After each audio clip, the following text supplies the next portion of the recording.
তাহলে আজকে আমাদের আলোচ্য বিষয় হচ্ছে ডায়াবেটিস চিকিৎসায় হোমিওপ্যাথিক ঔষধ। তা এটা আলোচনা করার আগে আমাদের ঔষধের সংজ্ঞাটা একটু জানতে হবে, কারণ অনেকে নতুন আছেন। তারা তাদের সুবিধার জন্য আমাদের যদিও বারবার অনেকবার আলোচনা হয়েছে, সেই কথাটা আবার একবার রিপিট করি। সেই কথাটা হচ্ছে, আমরা বাংলায় বলি ঔষধ, আর ইংরেজিতে তিনটে ওষুধের তিনটে শব্দ, মেডিকেল টার্মে তিনটি শব্দ ব্যবহার করা হয়। একটা হচ্ছে ড্রাগ, একটা রেমেডি, একটা হচ্ছে মেডিসিন। তা আমরা যখন ম্যাটেরিয়া মেডিকা পড়ি তখন কিন্তু লক্ষ্য করে দেখবেন সেখানে বলা হয় ড্রাগ।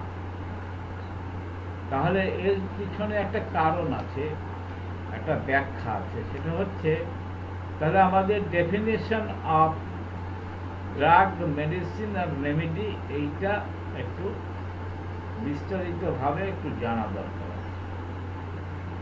তা আমরা ড্রাগ কাকে বলি? ড্রাগ বলি যার মধ্যে ভেষজ গুণ আছে, সেটাই ড্রাগ। যেমন আমাদের কিছু ওষুধ আছে, যেমন ধরুন কালো মেঘ, বাসক পাতা, তুলসী পাতা। তা এইগুলো হচ্ছে ড্রাগ, অর্থাৎ ক্রুড অবস্থায় এটা যেটা থাকে সেটাকে বলা হয় ড্রাগ। আর যখন এই ড্রাগটাকে প্রুভিং করা হয়, অর্থাৎ আমরা হোমিওপ্যাথ চিকিৎসকরা বা হোমিওপ্যাথিক বিজ্ঞানীরা, হোমিওপ্যাথিক গবেষকরা কী করে, তাদের যে ড্রাগ প্রুভিংয়ের পদ্ধতিটা আলাদা। তারা সুস্থ মানুষের দেহে বিভিন্ন পোটেন্সিতে, বিভিন্ন মাত্রায়, অর্থাৎ বিভিন্ন ডোজ, বিভিন্ন পোটেন্সিতে দিয়ে তার অবজারভেশন করে। সেই অবজারভেশন করার ফলে অনেক মানুষের মধ্যে সেই অবজারভেশনটা করার পরে যে লক্ষণগুলো ফুটে ওঠে সেগুলো রেকর্ড করা হয়, ডে বাই ডে তার রেকর্ড করা হয়। সেই রেকর্ড, যে টোটাল যে সিমটমগুলো কালেক্ট করা হলো, যে রেকর্ড বুকটা, সেটাই হচ্ছে আমাদের হোমিওপ্যাথিক ম্যাটেরিয়াল মেডিকা। তাহলে এই যে ড্রাগ প্রুভিংয়ের যে পিকচারটা পাওয়া গেল, এই ড্রাগ প্রুভিংয়ের যে পিকচার, এই পিকচারটা হচ্ছে রেমেডি। এখন আমরা যে ওষুধগুলো আগে ব্যবহার করেছিলাম, যেটা আমরা ক্রুড অবস্থায় দিয়েছিলাম, সেটা ছিল ড্রাগ। এবার যে রেকর্ডটা পেলাম, ড্রাগ প্রুভিংয়ের যে রেকর্ডটা পেলাম, সেই রেকর্ডটা হচ্ছে সেই মেডিসিনের হচ্ছে রেমেডি। এবার হচ্ছে আমরা কোনো রোগীর ক্ষেত্রে যখন এটা প্রয়োগ করব, অর্থাৎ well selected remedy is called medicine, তখন সেটা হবে মেডিসিন। যেমন ধরুন আপনার হেমলক একটা বিষ, যে বিষটা মানে একটা পয়জন, মারাত্মক পয়জন। আমরা জানি গ্রিক দার্শনিক সক্রেটিসকে হেমলক বিষ খাইয়ে মারা হয়েছিল। এটা একটা ভেজিটেবল কিংডমের সোর্স। তা সেটা একটা বিষাক্ত জিনিস। তা এই যে হেমলকটা হচ্ছে ড্রাগ। আর আমরা যখন হেলদি হিউম্যান বিইংয়ের উপরে এটা এই হেমলকটাকে প্রুভিং করব, প্রুভিং করে যে রেজাল্টটা আসলো, যে সিমটমসগুলো কালেক্ট করা হলো, তখন এইটার হেমলকের যে তৈরি ওষুধ যেটা হলো, সেটা হলো রেমেডি। অর্থাৎ হেমলক থেকে যখন সেটা রেমেডি পরিণত হলো, তখন সেটা হচ্ছে কোনিয়াম। আমরা জানি হেমলক থেকে যে ওষুধ তৈরি করা হয় তার নাম হচ্ছে কোনিয়াম। তা কোনিয়ামটা হলো রেমেডি। আর যখন আমরা কোনো রোগীর ক্ষেত্রে তার টোটালিটি অফ সিমটমসের বেসিসে তাকে সেই ওষুধটা সিলেক্ট করব, তাকে দেব, তখন সেটা হয়ে যাবে মেডিসিন। তাহলে আমরা যখন মেটেরিয়া মেডিকা স্টাডি করব তখন আমরা একে বলবো নট ড্রাগ, নট মেডিসিন, তখন বলবো এটা রেমেডি। রেমেডি হিসাবে আমরা করব এবং সেটা পড়ে আত্মস্থ করে যখন আমরা কোনো রোগীকে সেই ওষুধটা দেব তখন সেটা হয়ে যাবে মেডিসিন। তাহলে আমরা এরকম রেমেডি ডায়াবেটিসের ক্ষেত্রে হোমিওপ্যাথি কী রেমেডিগুলো ব্যবহার করা যেতে পারে। আমরা শুরুতে বলেছিলাম according to view of the Organon of medicine, Organon of মেডিসিনের ভিত্তিতে মানে দৃষ্টিতে আমরা বলতে পারি যে অ্যাকোনাইট থেকে জিনকাম পর্যন্ত যে কোনো মেডিসিন ডায়াবেটিসে ব্যবহার করতে পারি। অর্থাৎ টোটালিটি অফ সিমটমসের উপরে মোর সিমিলার যে মেডিসিনটা হবে সেই মেডিসিনটা আমরা ডায়াবেটিসে ব্যবহার করব। তবুও আমরা কিছু স্পেসিফিক ওষুধ নিয়ে আলোচনা করব যেগুলোর মধ্যে ডায়াবেটিসের বেশ ভালো কিছু লক্ষণ আছে। তার মধ্যে একটা হচ্ছে সিজিয়াম জাম্বুলিনাম, অর্থাৎ আমরা ব্ল্যাক প্লাম বলে যে একটা ফল আছে গ্রীষ্মকালে পাওয়া যায়, যাকে বলা হয় কালো জাম। এই কালো জামটা হচ্ছে, যার ল্যাটিন শব্দটার নাম হচ্ছে সিজিয়াম জাম্বুলিনাম। অর্থাৎ সিজিয়াম জাম্বুলিনামটাকে আমরা যদি এর বীজটা ডাস্ট করে খাওয়াই তখন সেটা কিন্তু হবে ড্রাগ। সেই ড্রাগ খেলেও কিন্তু অনেক সময় ব্লাড সুগার ভালো হয়। আর হোমিওপ্যাথিতে কি হয়, হোমিওপ্যাথিতে ওই জামের বীজটা, আমরা যে কালো জাম গ্রীষ্মকালে যখন জাম ফলটা দেখা যায় কালো কালো জাম, সেই জামের বীজ শুকিয়ে আমরা হোমিওপ্যাথিক পদ্ধতিতে একটা ওষুধ তৈরি করি, সেটা মাদার টিনচার তৈরি হয়, তারপরে সেটাকে ধাপে ধাপে পোটেন্টাইজও করা হয়। তাহলে এই যে মাদার টিনচার যেটা তৈরি করা হলো জামের বীজ থেকে, তার নাম হচ্ছে সিজিয়াম জাম্বুলিনাম। এই ওষুধটা একটা মোটামুটি ব্লাড সুগারের একটা স্পেসিফিক ওষুধ হিসাবে আমরা ব্যবহার করতে পারি। কখন ব্যবহার করব, কোন কোন লক্ষণের উপরে ভিত্তি করে ব্যবহার করব, সেই লক্ষণগুলো নিয়ে আমরা আলোচনা করি। তাহলে সিজিয়াম জাম্বুলিনামের যে সিমটমসগুলো, সেক্ষেত্রে আমরা বলছি this is used in homeopathy to treat the problem of excessive thrust.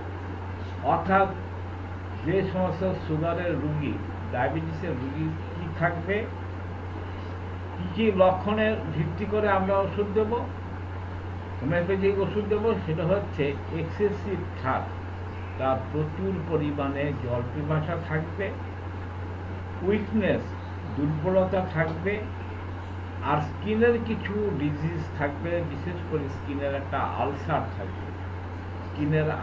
থাকবে, আর এক্সেসিভ ইউরিনেশন। আমরা যখন ডায়াবেটিস নিয়ে আলোচনা করেছিলাম আরও দুটো পর্বে যে আলোচনা করিয়েছিলাম, সেখানে আমরা যে সাইন অ্যান্ড সিমটমসগুলো দেখেছিলাম, সেখানে দেখেছি যে সুগারের রুগী, ডায়াবেটিসের রুগী, তার একটা প্রবণতা থাকে প্রচুর পরিমাণে তার প্রস্রাব হয়। আমরা প্যাথোলজিতে আলোচনার সময় বলেছিলাম যে 1500 মিলিলিটারের বেশি যদি প্রস্রাব হয় তাহলে সেটা হচ্ছে সুগারের লক্ষণ। তাহলে আমরা সুগারের রোগীর একটা লক্ষণ হচ্ছে ঘন ঘন প্রচুর পরিমাণে প্রস্রাব হয়। তাহলে সিজিয়াম জাম্বুলি নামের যে লক্ষণটা আমরা পেলাম সেখানে কি কি থাকবে? এক নম্বর হচ্ছে প্রফিউজ থ্রাশ থাকবে, উইকনেস থাকবে, আর হচ্ছে স্কিনের একটা প্রবলেম দেখা যাবে, আলসারেশন অফ দ্য স্কিন, এবং সেই ঘাটা শুকোতে চায় না। এমনি আমরা জানি যে সুগারের রোগী ঘা হলে শুকোতে চায় না, কিন্তু আলসারেশন একটা প্রবণতা থাকে। আর হচ্ছে এক্সেসিভ ইউরিনেশন, প্রচুর পরিমাণে তার প্রস্রাব করার একটা প্রবণতা। Has a immediate effect of increasing the blood sugar. অর্থাৎ সিজিয়াম জাম্বুলি নামে আমরা কিন্তু একটা ভালো রেজাল্ট পাই এই সমস্ত লক্ষণগুলো যদি থাকে। যদি এই লক্ষণ থাকে তবেই কিন্তু আমরা সিজিয়াম জাম্বুলি নাম দেব। একেবারে অ্যালোপ্যাথিক বা আয়ুর্বেদিক মতো সুগার হয়েছে, ব্লাড সুগার হয়েছে, আমরা পিপি ফাস্টিং তার এক্সিস রয়েছে, এই দেখে কিন্তু আমরা সিজিয়াম জাম্বুলি নাম দেব না। সিজিয়াম জাম্বুলি নাম তখনই দেব যার মধ্যে এই লক্ষণগুলো থাকবে, যে লক্ষণগুলো আমরা উল্লেখ করলাম, উইকনেস, এক্সেসিভ থ্রাশ, আর হচ্ছে skin ulceration and excessive urination. এই লক্ষণগুলো যদি পাওয়া যায় তাহলে আমরা যদি দিই ওষুধ আমাদের সিজিয়াম জাম্বুলি নাম যদি আমরা তাকে ব্যবহার করি, প্রয়োগ করি, তাহলে আমরা কিন্তু ইমিডিয়েট একটা ভালো রেজাল্ট পাবো। গ্লাইকোসিলিয়া রেজাল্ট। গ্লাইকোসিলিয়া মানে রক্তে সুগারের পরিমাণ বেড়ে গেলে তাকে বলা হয় গ্লাইকোসিলিয়া। গ্লাইকোসিলিয়াতে একটা ভালো রেজাল্ট পাওয়া যায়, অর্থাৎ রক্তের মধ্যে চিনির পরিমাণ যদি বেশি থাকে সেই ক্ষেত্রে আমরা সিজিয়াম জাম্বুলি নাম দিয়ে ভালো রেজাল্ট পাবো। A most useful remedy in diabetes mellitus. আমরা ডায়াবেটিস আলোচনার সময় আমরা 3-4 রকম ডায়াবেটিস দেখেছি। এক নম্বর ডায়াবেটিস ছিল ডায়াবেটিস টাইপ 1। টাইপ 1 হচ্ছে ইনসুলিন তৈরি হয় না, ইনসুলিন তৈরি না হওয়ার জন্য রক্তে চিনির পরিমাণটা বেড়ে যায়, সেটা হচ্ছে টাইপ 1 ডায়াবেটিস। আর ইনসুলিন তৈরি হচ্ছে কিন্তু এক্সেসিভ পরিমাণে রক্তে মিশে যাচ্ছে চিনি, সেই ক্ষেত্রে যে ডায়াবেটিসটা হয় তাকে বলে টাইপ 2 ডায়াবেটিস। এই টাইপ 2 ডায়াবেটিসটাকে বলা হয় ডায়াবেটিস মেলিটাস।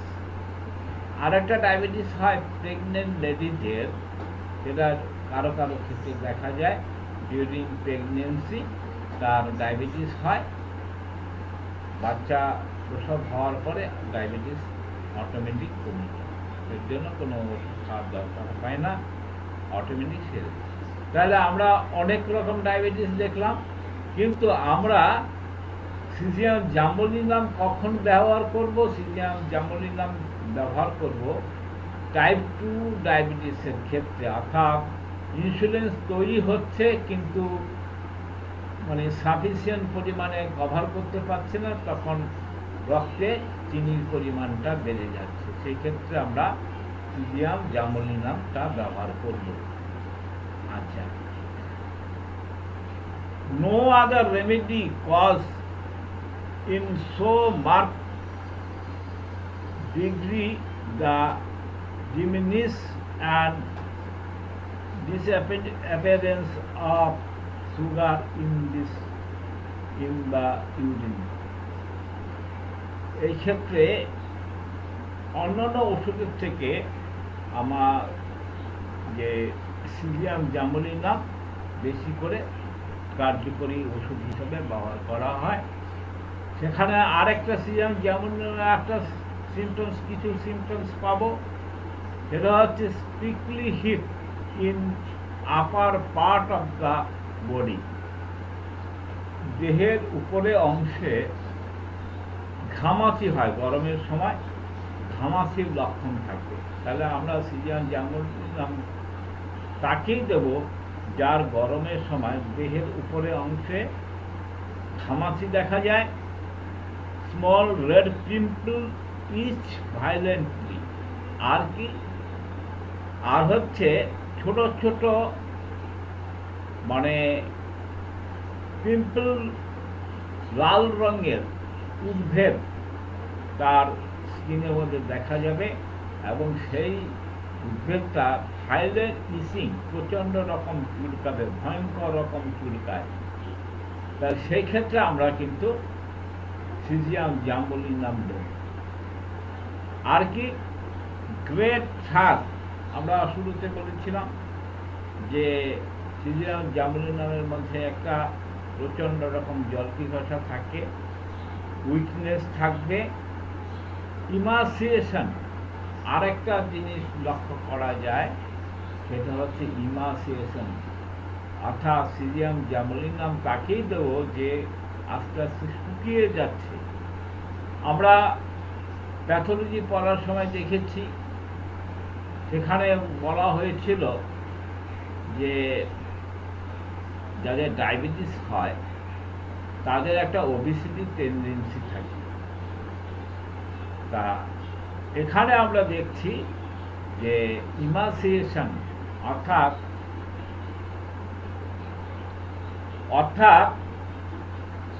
সিজিয়াম জাম্বুলিনামের পেশেন্ট দিন দিন শুকিয়ে যায়। Very large amount of urine. আমরা ইউরিনের দু রকম জিনিস দেখি, একটা হচ্ছে অল্প অল্প পেচ্ছাপ হয়, বারবার পেচ্ছাপ হয়, আরেকটা হচ্ছে বারবার পেচ্ছাপ হয়, প্রচুর পরিমাণে পেচ্ছাপ হয়। তাহলে সিজিয়াম জাম্বুলিনামে আমরা যে লক্ষণটা দেখছি সেটা হচ্ছে very large amount of urine, প্রচুর পরিমাণে, অধিক পরিমাণে প্রস্রাব হয়।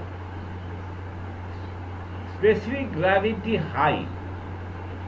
আমরা বারবার প্রস্রাব হলে আমরা প্রস্রাবের তার যে স্পেসিফিক গ্র্যাভিটি সাধারণত কম থাকে, কিন্তু সিজিয়াম জাম্বুলিনামে আমরা লক্ষ্য করব যে তার স্পেসিফিক গ্র্যাভিটিটা প্রচণ্ড হাই থাকে। আর কি, ওল্ড আলসার্স অফ স্কিন, তার একটা পুরনো ক্ষত, দেহের মধ্যে পুরনো ক্ষত পাওয়া যায়।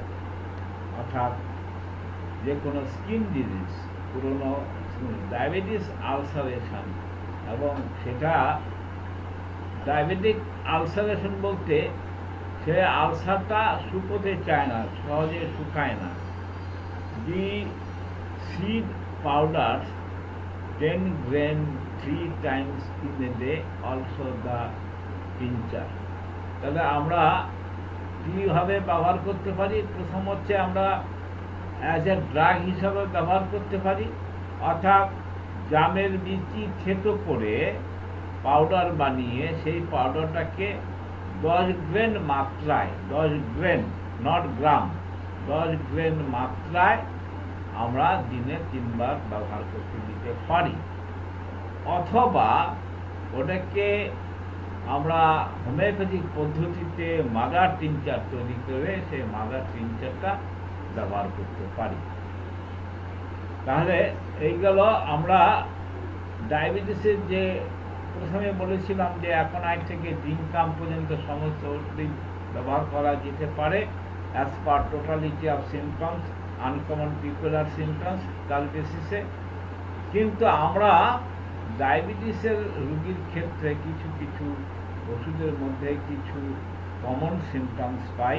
তার মধ্যে প্রধানত আমরা দেখি সিজিয়াম জাম্বুলিনাম খুব ভালো কার্যকরী ওষুধ, এবং ডায়াবেটিসের রোগীর অনেক কিছু লক্ষণ আমরা তার মধ্যে দেখতে পাই। আমরা ডায়াবেটিসের সাইন সিমটমস আলোচনার সময় কী লক্ষ্য করেছিলাম যে ডায়াবেটিসের রোগী শুকিয়ে যায়, তার প্রচুর পরিমাণে জল পিপাসা থাকে, তার দুর্বলতা থাকে, তার প্রচণ্ড খিদে পায়, তার প্রচুর পরিমাণে প্রস্রাব হয়। এই সমস্ত লক্ষণগুলো আমরা সাইন সিমটমসের মধ্যে দেখেছিলাম। তাহলে আমরা সিজিয়াম জাম্বুলিনাম ড্রাগ প্রুভিংয়ের সময় আমরা এই সমস্ত লক্ষণগুলো দেখতে পাচ্ছি। কি একটা হচ্ছে প্রচুর থ্রাস্ট, তারপরে উইকনেস, স্কিন আলসারেশন, আর হচ্ছে পিম্পল, আর হচ্ছে মানে উইকনেস, গ্রেট উইকনেস, এই সমস্ত লক্ষণগুলো বেসিসে আমরা ডায়াবেটিসের রোগীকে আমরা সিজিএম জামোরিনাম দিতে পারি।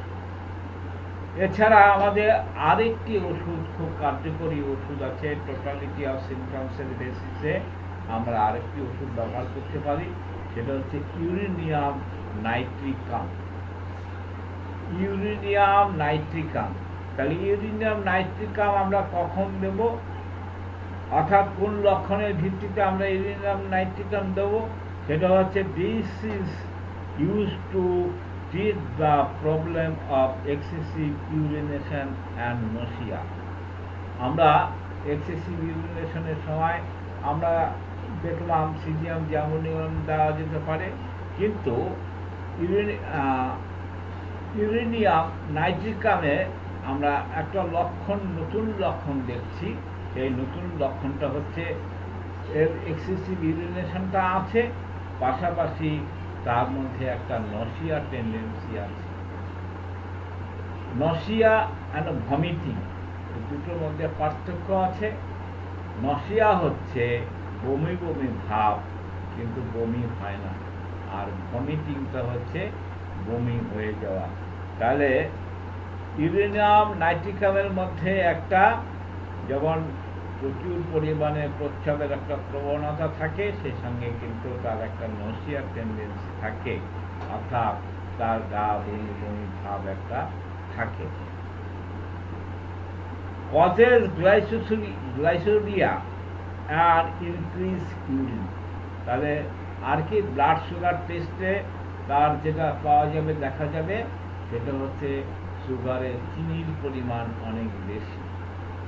চিনি সুগারে ব্লাডের মধ্যে চিনির পরিমাণ অনেক বেশি, অর্থাৎ সুগার যেটা আমরা বলি, ব্লাডের সুগার আছে, ব্লাড সুগার যেটা বলি, সেই ব্লাড সুগার, অর্থাৎ গ্লাইকোসিরিয়াটা হচ্ছে তার কারণ।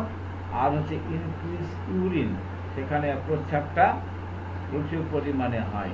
Is known to produce nephritis।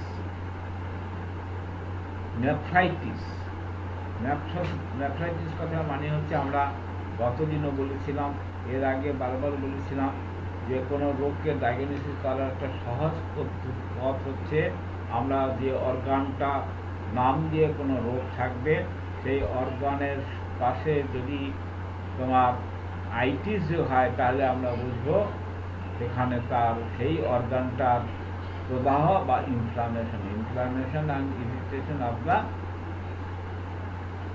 সেইট অর্গান। তাহলে এখানে নেফ্রাইটিস কথা মানে হচ্ছে নেফ্রনটা কোথায় থাকে, কি হয় নেফ্রন কিডনির যে ছাঁকনি, তাকে বলা হয় নেফ্রন। সেই নেফ্রনে কিডনিতে যদি প্রদাহ হয়, ইরিটেশন হয় এবং ইনফ্লামেশন হয়, সেই ক্ষেত্রে আমরা ইউরেনিয়াম নাইট্রিকাম ব্যবহার করতে পারি। অর্থাৎ সুগার যাদের হয়, তাদের কিডনির কিছু সমস্যা দেখা দেয়, এবং কিডনির সমস্যা দেখা দিলে আমরা সেখানে ইউরেনিয়াম নাইট্রিকাম ব্যবহার করতে পারি। এর ফলে কি হচ্ছে, তা নেফ্রাইটিস তৈরি হতে পারে, আর কি diabetes, degeneration of the liver. সেই সঙ্গে আমরা দুই চার কথা শুনে ইউরেনিয়াম নাইট্রিকামটা দেব না, তার কিন্তু আরও কিছু লক্ষণ আছে। সেই লক্ষণটা হচ্ছে ডিজেনারেশন অফ লিভারের মধ্যে একটা মানে অর্গানিক চেঞ্জ হয়। হাই ব্লাড প্রেশার, তার প্রচণ্ড রক্তে উচ্চ চাপ থাকে, আর সেই সঙ্গে কি হচ্ছে, সেই সঙ্গে তার একটা ড্রপসি কথা মানে হচ্ছে জল জমা। আমরা অনেক সময় যাকে আমরা বাংলায় উদুরি বলি, পেটে জল জমে যায়, লিভার ডিসঅর্ডার হলে জল জমে, হার্টের ডিসঅর্ডার হলে জল জমে, লাংসের ডিসঅর্ডার হলে জল জমে, এখানে কিডনির ডিসঅর্ডারের জন্য তার জল জমে যায়। তাহলে তার আমরা ইউরেনিয়াম নাইট্রিকাম কখন ব্যবহার করব? যে সুগারের রোগীর হাই প্রেশার আছে, যার লিভারে ডিজেনারেশন আছে, যার ড্রপসি আছে, সেই সমস্ত লক্ষণ যদি থাকে তাহলে আমরা ইউরেনিয়াম নাইট্রিকাম ব্যবহার করব। It's therapeutics keynote is great emaciation. তার যে আমরা থেরাপিউটিক্স যেটা, সেই থেরাপিউটিক্সে কি লক্ষ্য করব? গ্রেট ইমাসিয়েশন, প্রচণ্ড রকম শুকিয়ে যাচ্ছে। ইউরেনিয়াম নাইট্রিকাম ব্যবহারের ক্ষেত্রে আমাদের ওই লক্ষণটা দেখতে হবে, গ্রেট ইমাসিয়েশন। আর গ্রেট ইমাসিয়েশনের সঙ্গে আরেকটা জিনিস থাকবে, সেটা হচ্ছে debility and tendency two ascites and general dropsy. Ascites হচ্ছে লিভারের ডিসঅর্ডার।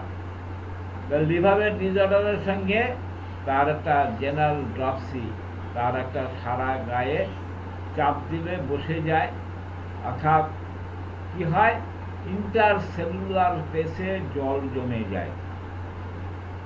কোনো স্কিনে চাপ দিলে বসে গেলে আমরা বলি জল জমেছে, অর্থাৎ কোথায় জল জমেছে? আমাদের দেহের মধ্যে অসংখ্য সেল আছে, এই একটা সেলের সঙ্গে আরেকটা সেলের একটা ফাঁক আছে, এই যে ইন্টারসেলুলার স্পেস, এই ইন্টারসেলুলার স্পেসের মধ্যে জল জমে এবং সেখানে তাহলে আমরা ইউরেনিয়াম নাইট্রিকামের যে লক্ষণগুলো, সেই লক্ষণগুলো আমরা লক্ষ্য করছি যে সেখানে বেশ কিছু প্রভাব রয়েছে। সেটা হচ্ছে লিভারের উপর প্রভাব রয়েছে। আর কি, লিভার ছাড়া আর কোথায় প্রভাব আছে? প্রেশার, হাইপার টেনশন আছে, হাইপার টেনশন থাকবে। আর হচ্ছে ইন্টারসেলুলার স্পেসে তার জল জমার একটা প্রবণতা থাকবে। It therapeutics key note in the great emaciation. আর সেই সঙ্গে যেটা থাকবে, তার শরীর শুকিয়ে যাচ্ছে, ইমাসিয়েশন থাকবে, আর ডেবিলিটি, প্রচণ্ড দুর্বলতা থাকবে, হ্যাঁ, আর লিভারের একটা ডিসঅর্ডার থাকবে। আর সে সঙ্গে থাকবে ব্যাকএক অ্যান্ড ডিলেড মেনস্ট্রুয়েশন। মেয়েদের ক্ষেত্রে হচ্ছে তার একটা মেনস্ট্রুয়েশনের একটা ডিসঅর্ডার থাকবে। মেনস্ট্রুয়েশন ডিসঅর্ডারটা অর্থাৎ ডিলে মেনস্ট্রুয়েশন। আমরা জানি মেয়েদের পিউবার্টি পিরিয়ডে যে মেনস্ট্রুয়াল ডিসঅর্ডারটা, এই ডিসচার্জগুলো হয়, সেই ডিসচার্জগুলো 28 দিন অন্তর হয়। তা কারো কারো ক্ষেত্রে 25 দিন অন্তর হয়, কারো কারো ক্ষেত্রে 30 দিন অন্তর হয়। 2, 4, 5 দিন এদিক ওদিক হলে সেটা দোষের নয়। তাহলে আমরা 28 দিনের জায়গায় 30 দিন, এবার 30 দিনের বেশি 40 দিন যদি হয়, তাকে আমরা বলবো ডিলেড মেনস্ট্রুয়েশন। মাসে মাসেই হচ্ছে, কিন্তু 28 দিনের জায়গায় 30-35 দিন অন্তর অন্তর করছে, তাকে আমরা বলছি ডিলেড মেনস্ট্রুয়েশন। তবে ইউরেনিয়াম নাইট্রিকামের যে লক্ষণটা, তার মধ্যে একটা ডিলে মেনস্ট্রুয়েশন রয়ে গেছে, ডিলে মেনস্ট্রুয়েশন। আর ডিলে মেনস্ট্রুয়েশনের ফলে কি হচ্ছে? ব্যাকএক হচ্ছে, অর্থাৎ কোমরে একটা ব্যথা হয়। আর কি, dry mucus membrane and skin, তার স্কিনটা হবে ড্রাই আর মিউকাস মেমব্রেনগুলো হবে ড্রাই। তাহলে আমরা দুটো ওষুধ দেখলাম ব্লাড সুগারের ক্ষেত্রে। আমরা যে দুটো ওষুধ দেখলাম, একটা হচ্ছে সিজিয়াম জাম্বলিনাম, আর একটা হচ্ছে ইউরেনিয়াম নাইট্রিকাম। তাহলে এই ইউরেনিয়াম নাইট্রিকাম এবং সিজিয়াম জাম্বলিনামের যে লক্ষণগুলো আমরা আলোচনা করলাম, এরপরে আরেকটি খুব সুন্দর ওষুধ আছে, আমরা সেই ওষুধটা ব্যবহার করতে পারি। সেটা হচ্ছে, আমরা শুরুতে বলেছিলাম যে হেমলক একটা গুল্ম, একটা ভেজিটেবল মানে কিংডমের ওষুধ। সেই ভেজিটেবল ভেষজ, সেই ভেষজ থেকে যে ওষুধটা তৈরি করা হয় তার নাম হচ্ছে কোনিয়াম মেকালিকাম। কোনিয়াম একটা বিষ, এই বিষ খেলে মানুষ মারা যায়। তাহলে আমরা ডায়াবেটিসের ক্ষেত্রে কিন্তু এই কোনিয়াম ব্যবহার করতে পারি। কোনিয়াম ব্যবহার করব আমরা আগেও বলছি, এখনও বলছি, বারবার আমরা একটি কথা বলবো, হোমিওপ্যাথি কোনো স্পেসিফিক ওষুধ হয় না। হোমিওপ্যাথিক ওষুধ সিলেকশন হয় টোটালিটি অফ সিমটমসের বেসিসে। এই সিমটমসগুলো যদি আমরা পাই তাহলে সেই সেই সমস্ত ক্ষেত্রে আমরা ওষুধগুলো দেবো। সেটা আমরা that may be aconite, that may be belladonna, that may be রাইনিয়া, that may be zincum metallicum, যে কোনো ওষুধ হতে পারে। তবে আমরা টোটালিটির মধ্যে আমরা মোর সিমিলার কিছু ওষুধ দেখি। তার মধ্যে ডায়াবেটিসের যে লক্ষণগুলো আছে সেই লক্ষণগুলোর মধ্যে পড়ে। আমরা দুটো ওষুধ আলোচনা করলাম। এবার তৃতীয় ওষুধটা হচ্ছে কোনিয়াম। কোনিয়ামের লক্ষণটা কি? This herbaceous flower plant is used to treat numbness in the feet and hands. কোনিয়ামের সবচেয়ে বড় লক্ষণ যেটা, সেটা হচ্ছে এটা একটা কি পুষ্পক যে প্লান্ট, হার্বস, এই হার্বসটা একটা লতানো গাছ। এই গাছে অসংখ্য ফুল হয়। সেই থেকে যে ওষুধ তৈরি হয় তাকে আমরা যে হেমলক, যাকে মানে ইংরেজির নাম হচ্ছে হেমলক, হেমলক থেকে যেটা যে ওষুধটা তৈরি করা হবে সেটা ল্যাটিন ভাষায় বলা হয় কোনিয়াম। কোনিয়াম আমরা ডায়াবেটিসের ক্ষেত্রে কোনিয়াম ব্যবহার করতে পারি। কোন লক্ষণের বেসিসে আমরা কোনিয়ামটা ব্যবহার করব? আমরা কোনিয়াম ব্যবহার করব, তার মধ্যে একটা মস্ত বড় লক্ষণ হচ্ছে একটা ফিলিংস থাকে। সেই ফিলিংস হচ্ছে numbness in the feet and hands, হাতে এবং পায়ে। তার মনে হয় সে পঙ্গু হয়ে গেছে, অর্থাৎ হ্যান্ডিক্রাফটের মতো কোনো জোর পাচ্ছে না। Numbness in the feet and hands, হাতে এবং পায়ে কোনো জোর পাচ্ছে না, অসার বা মানে কোনো রকম চেতন নেই, এরকম একটা ভাব। An old remedy rendered classical by Plato's graphic description of its employment in the death of Socrates. আমরা জানি পৃথিবীর বিখ্যাত দার্শনিক, গ্রিক দার্শনিক সক্রেটিসকে মারা হয়েছিল হেমলক বীজ খাইয়ে। হেমলক বীজ পান করে তাকে মারা হয়েছিল বা খুন করা হয়েছিল। তার কি লক্ষণ হয়?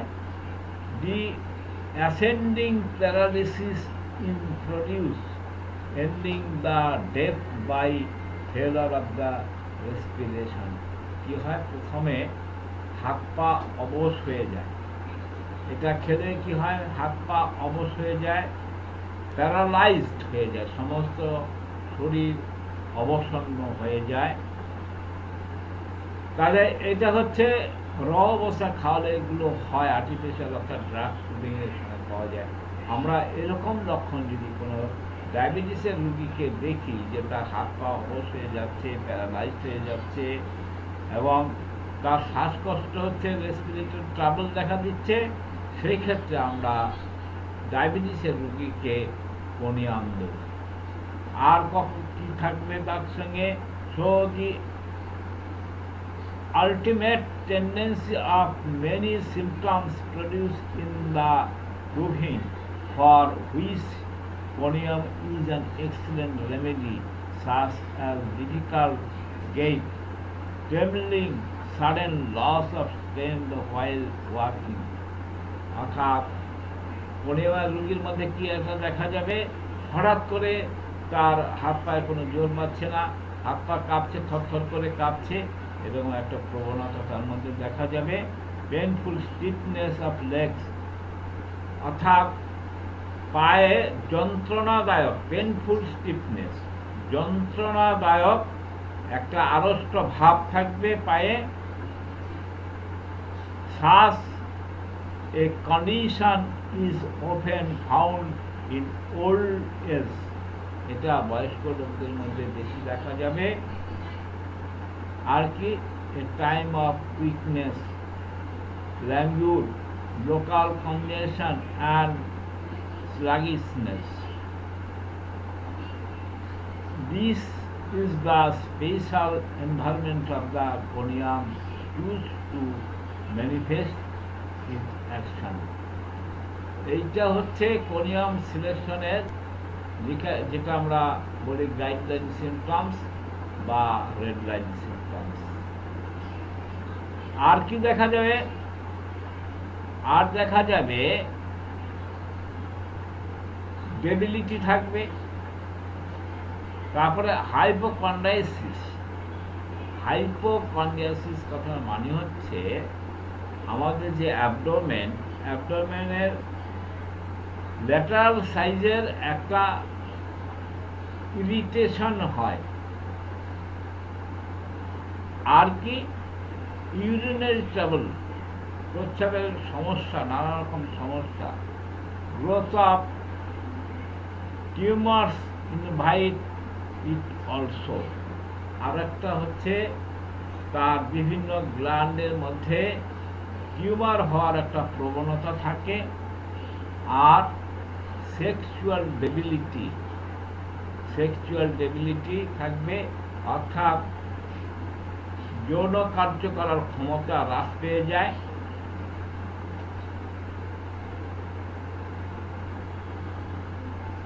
General feeling as if bruised by blow।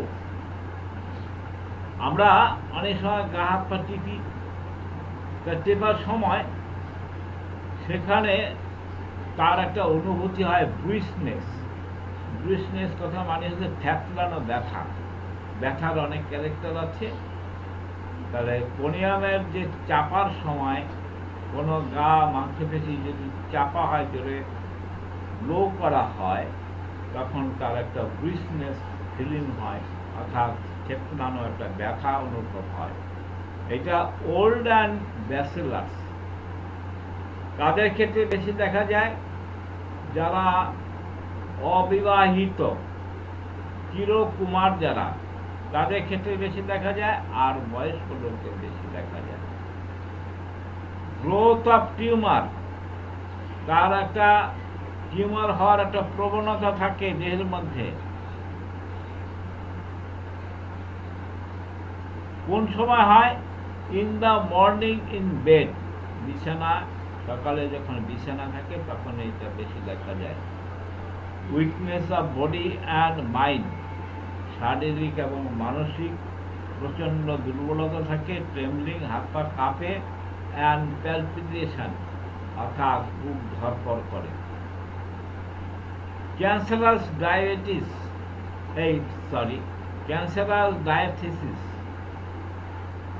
Diathesis কথার মানে হচ্ছে একটা প্রবণতা, অর্থাৎ ক্যান্সারাস যে প্রবণতা এই কোনিয়ার মধ্যে আছে। অস্টিওক্লোরোসিস, অস্টিও কথা মানে হচ্ছে হাড়। হাড়ের সঙ্গে যে ধমনী, সেই ধমনীর যে প্রদাহ থাকে, আমরা ধমনী বিভিন্ন জায়গায় আছে, তা হাড়ের পাশ দিয়ে কিছু ধমনী যায়। সেই ধমনীর মধ্যে একটা মানে শক্ত ভাব, যন্ত্রণাদায়ক ব্যথা থাকে। সেই ক্ষেত্রে আমরা কোনিয়ামের কথা চিন্তা করব। ক্যারিস অফ দি স্ট্যার্নাম, আমাদের বুকের পাঁজরের মাঝখানে একটা হাড় আছে। এটা মাথাটা কার্টিলেজ কথা মানে যে হাড়টা নরম তাকে বলা হয় কার্টিলেজ। তাহলে আমাদের যে বুকের পাঁজরের যে হাড়গুলোর সঙ্গে সংযুক্ত মাঝখানে একটা বেশ চওড়া মতো একটা হাড় আছে, তার নাম হচ্ছে স্টার্নাম বোন। এই স্টার্নামে কি হয়? স্টার্নামে ক্ষয় হয় and enlarge of the glands। কোনিয়ামের মধ্যে গ্ল্যান্ড এনলার্জমেন্টের একটা প্রবণতা থাকে। acts on the granular systems, অর্থাৎ তার বিভিন্ন শরীরের বিভিন্ন জায়গায় গ্ল্যান্ডের ইনফ্লামেশনের একটা প্রবণতা দেখা যায়। আর কি ইন্ডিরেশন, অর্থাৎ সেই সমস্ত গ্ল্যান্ডগুলো শক্ত, স্টিফনেস থাকে। অল্টারনেটিভ এর structure like scrofulous and cancerous condition. Scrofulous আর হচ্ছে ক্যান্সারাস, ক্যান্সার হওয়ার একটা প্রবণতা থাকে। Tonic after graphic insomnia and multiple neuritis. Neuro মানে হচ্ছে নার্ভ, নার্ভের যে যন্ত্রণা তাকে বলা হয় নিউরোলাইটিস। আর সেটা হচ্ছে মাল্টিপল, বহু নার্ভ, অসংখ্য নার্ভ হয়, তার একটা যন্ত্রণা হয়, আর তার ফলে হয় কি নিদ্রাহীনতা। তাহলে আমরা কোনিয়ামের এই সমস্ত লক্ষণগুলো পেলাম। এবার আর কিছু মেডিসিন আমাদের আছে, যেটা হচ্ছে ডায়াবেটিসে ভালো কাজ করে। তার মধ্যে অন্যতম একটা ওষুধ হচ্ছে ক্যালেন্ডুলা। ক্যালেন্ডুলাকে বলা হয় মেরিগোল্ড, অর্থাৎ আমাদের দেশে যে গাঁদা ফুল, সেই গাঁদা ফুলের মতো দেখতে এক ধরনের ফুল আছে, সেই ফুলটাকে বলা হয় মেরিগোল্ড। এই মেরিগোল্ড থেকে একটা ওষুধ তৈরি করা হয়, তার নাম হচ্ছে ক্যালেন্ডুলা। এই calendula it is a aromatic plant. এটা গন্ধযুক্ত, যে সমস্ত প্ল্যান্টের মধ্যে এসেন্স বের করা যায়, গন্ধ থাকে, সুগন্ধি। তাহলে ক্যালেন্ডুলা মেরিগোল্ড, এটা ফুল, এটা একটা সুগন্ধি ফুল। সেই সুগন্ধি ফুলের নিচরাস থেকে যে ওষুধ তৈরি করা হয় তাকে বলা হয় ক্যালেন্ডুলা। আচ্ছা, aromatic plants and it's flower is use to make medicine. এই ফুল থেকে একটা ওষুধ তৈরি করা হয়, তার নাম হচ্ছে ক্যালেন্ডুলা। ক্যালেন্ডুলা সাপ্লিমেন্টস হিসেবে ব্যবহার করা হয়। Made from this plant is use to treat infected ulcer. আমরা সাইন সিমটমস, ডায়াবেটিসের সাইন সিমটমস করার সময় আমরা দেখেছি যে যারা ডায়াবেটিসের রুগী, তাদের একটা টেন্ডেন্সি থাকে। সেই টেন্ডেন্সিটা হচ্ছে আলসারেশনের টেন্ডেন্সি, ঘা হলে শুকোতে চায় না, পুজ হওয়ার একটা প্রবণতা থাকে। হ্যাঁ, তো সেক্ষেত্রে ক্যালেন্ডুলা একটা সুন্দর ওষুধ।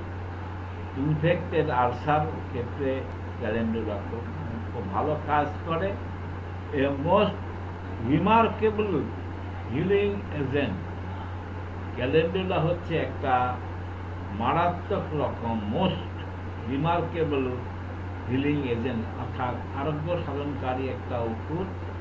অ্যাপ্লাইড লোকালি, এটা লোকালি অর্থাৎ বাহ্যিক ব্যবহার করা যেতে পারে, আভ্যন্তরীণ ব্যবহার করা যায়, আবার বাহ্যিক ব্যবহারটা বেশি করা হয়। Locally useful for open wound. খোলা যে ঘা, ক্ষত, কাটা ক্ষত, যে কোনো ক্ষত, খোলা ক্ষত, ওপেন উন্ডসে এটা ভালো কাজ করে। Parts that will not heal, যে আমরা বারবার আলোচনা করেছি যে ডায়াবেটিস হলে ঘা শুকাতে চায় না, সেই ক্ষেত্রে কি হবে? সেই ক্ষেত্রে হচ্ছে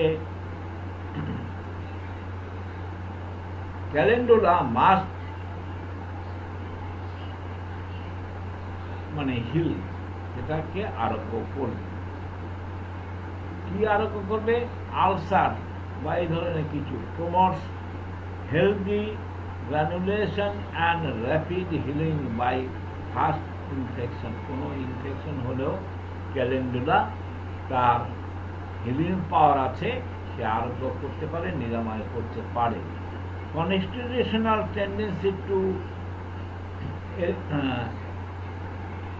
erysipelas আমরা